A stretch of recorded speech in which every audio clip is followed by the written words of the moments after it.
نظام دیا ہے مولا علی نے، معاشی نظام دیا ہے علی نے. کبھی غور کیا میرے بچوں نے کہ ہمیشہ یہی کیوں سنتے ہیں آپ کے یہودی کے باغ میں مولا علی کام کر رہے تھے؟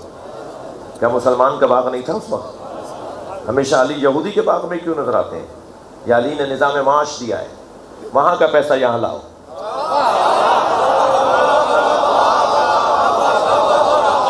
یہ کون سا ہنر ہے کہ آپ نے اپنوں سے کاروبار کر رہے ہو؟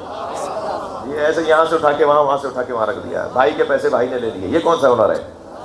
کمال یہ ہے کہ وہاں کا پیسہ یہاں لاؤ. اپنے معاش کو مضبوط کرو.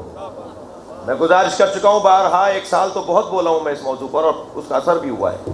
میں آج پھر تکرار کر رہا ہوں کیونکہ بات آ گئی ہے. میں ان بچوں اور جوانوں سے کہہ رہا ہوں، نوکریاں نہیں ڈھونڈو،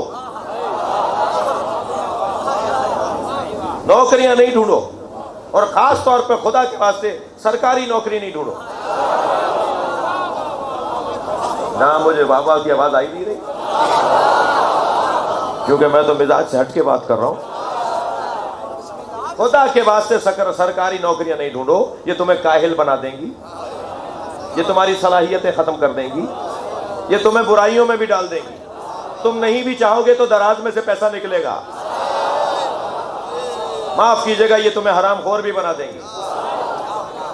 سرکاری نوکریوں کی طرف نہیں جاؤ، نوکری کی طرف ہی نہیں جاؤ، اس لیے کہ علی والے نوکر پیدا ہی نہیں ہوئے ہیں.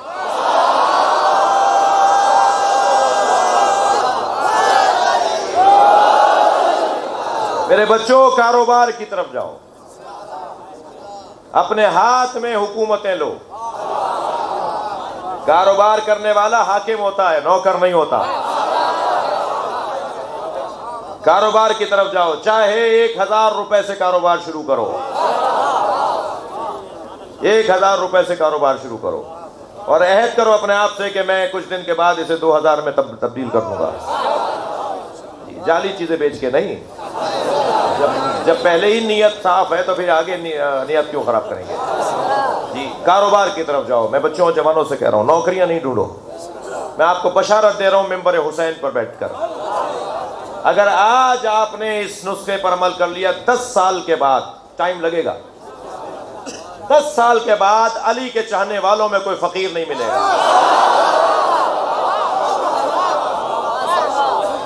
آپ ڈھونڈ رہے ہوں گے کون علی والا ہے جس کے پاس نوکری نہیں ہے، کون علی والا ہے جس کے پاس پیسہ نہیں ہے. وہ میں نے 10 سال بھی زیادہ کہہ دیے، میرے مولا مجھ سے ناراض نہ ہو جائے.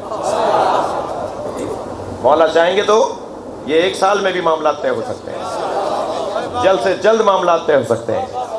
لہذا بات میں جو کر رہا تھا اس کی طرف توجہ کریں. تو مولا علی علیہ السلام سے جڑے ہوئے لوگوں کا مزاج ہی کچھ اور ہے. ہم جس گھڑے سے پانی پیتے ہیں اس کا ذائقہ ہی کچھ اور ہے. ہم جس مشرب کے لوگ ہیں، جو ذوق اور ذائقہ ہمارا ہے وہ کسی اور کا نہیں ہے. اور یہ مجلسیں ہم کری اس لیے رہیں تاکہ ذائقے بحال ہو. اور اپنے ساتھ اپنے بھائی کو ضرور لایا کرو. میں جسے بھائی کہہ رہا ہوں اسی کو بھائی کہہ رہا ہوں.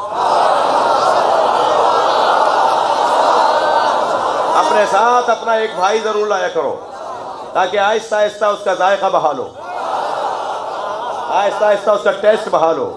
تھک تو نہیں رہے میری باتوں سے؟ جس نے کچی پکی نہ پڑھی ہو وہ میٹرک کیسے سمجھے گا؟